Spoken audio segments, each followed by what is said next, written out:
Assalamualaikum warahmatullahi wabarakatuh. Perkenalkan, nama saya Muhammad Dipkri Jilohid.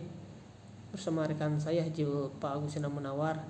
Kami dari kelompok Sistem Paralel dan Terdistribusi akan mempresentasikan tentang pengolah paralel. Pemrosesan paralel. Pemrosesan paralel adalah penggunaan lebih dari satu CPU untuk menjalankan sebuah program secara simultan. Pemrosesan paralel membuat program berjalan lebih cepat karena CPU yang digunakan makin banyak. Tetapi dalam praktek seringkali sulit membagi program sehingga dapat dieksekusi oleh CPU yang berbeda-beda tanpa berkaitan di antaranya. Pemrograman paralel. Pemrograman paralel adalah teknik pemrograman komputer yang memungkinkan eksekusi perintah atau operasi secara bersamaan, baik dalam komputer dengan satu prosesor tunggal ataupun banyak prosesor ganda dengan mesin paralel CPU. Tujuan utama dari pemrograman paralel adalah untuk meningkatkan performa komputasi. Semakin banyak hal yang bisa dilakukan secara bersamaan dalam waktu yang sama, semakin banyak pekerjaan yang bisa diselesaikan. Tujuan pemrosesan paralel. Pemrosesan paralel memiliki tujuan utama yaitu meningkatkan performa komputasi. Semakin banyak hal yang bisa dilakukan secara bersamaan dalam waktu yang sama, semakin banyak pekerjaan yang bisa diselesaikan. Arsitektur komputer paralel. Taksonomi Klein dan model pemrosesan paralel seperti gambar di bawah ini. Berikutnya akan disampaikan oleh rekan saya Pak Agustina. Baik, selanjutnya yaitu arsitektur komputer paralel. Ada 4 kelompok dalam arsitektur komputer paralel, yaitu Single Instruction Single Data Stream atau SISD. Merupakan jenis komputer yang hanya memiliki satu proses dan satu instruksi yang dieksekusi secara serial. Yang kedua, Single Instruction Multiple Data Stream atau SIMD, yang artinya jenis komputer yang memiliki lebih dari satu prosesor, tetapi komputer ini hanya mengeksekusi satu instruksi secara paralel pada data yang berbeda pada sebuah level lockstep. Yang ketiga, Multiple Instruction Single Data Stream atau MISD. Jenis komputer yang memiliki satu prosesor dan mengeksekusi beberapa instruksi secara paralel, tetapi di dalam praktiknya dan ada komputer yang dibangun dengan arsitektur ini karena sistemnya sulit dipahami. Sampai saat ini pun belum ada komputer yang menggunakan arsitektur jenis ini. Dan yang keempat ada Multiple Instruction Multiple Data Stream atau MIMD, jenis komputer yang memiliki lebih dari satu prosesor dan mengeksekusi lebih dari satu instruksi secara paralel. Tipe komputer ini yang paling banyak digunakan untuk membangun sebuah komputer paralel, bahkan banyak superkomputer yang menerapkan arsitektur ini karena model dan konsepnya yang tidak terlalu rumit untuk dipahami.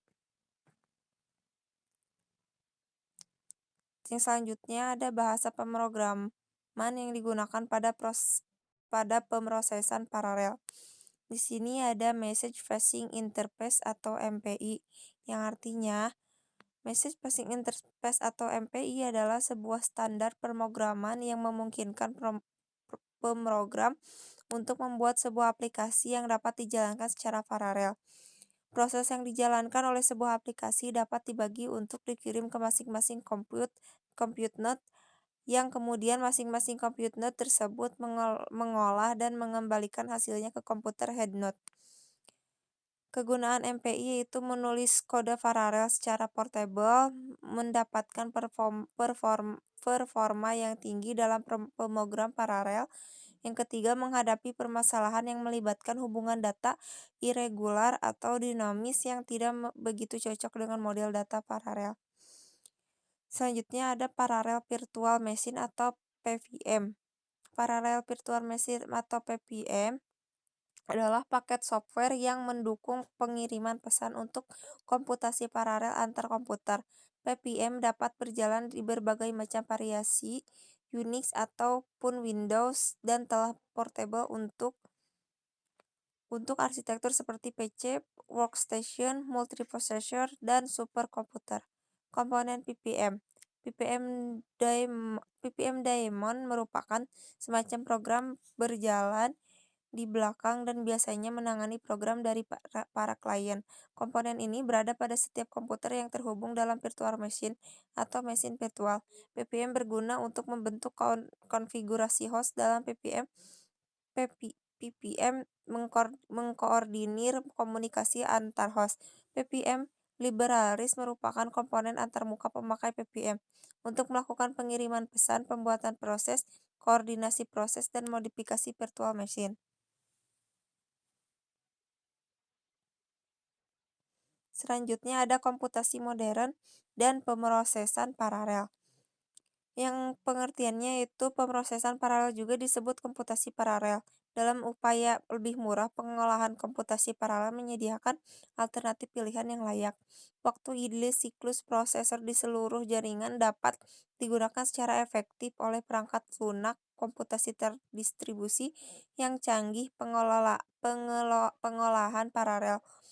Istilah digunakan untuk mewakili kelas besar teknik yang digunakan untuk memberikan tugas pengolahan simultan data untuk tujuan meningkatkan kecepatan komputasi dari sistem komputer.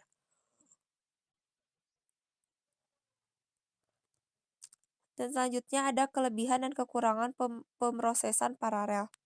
Kelebihan pemrosesan paralel yang pertama, throughput jadi lebih tinggi, dan yang kedua, waktu eksekusi lebih cepat. Kerugian pemrosesan paralel yang pertama, parallel processing adalah salah satu teknik komputasi modern. Yang kedua, perangkat keras lainnya yang dibutuhkan. Yang ketiga, tidak baik untuk daya rendah dan perangkat mobile.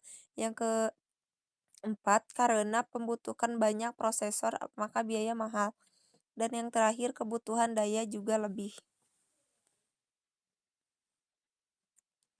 Baik, sekian presentasi dari kami. Mohon maaf apabila ada kesalahan. Wassalamualaikum warahmatullahi wabarakatuh.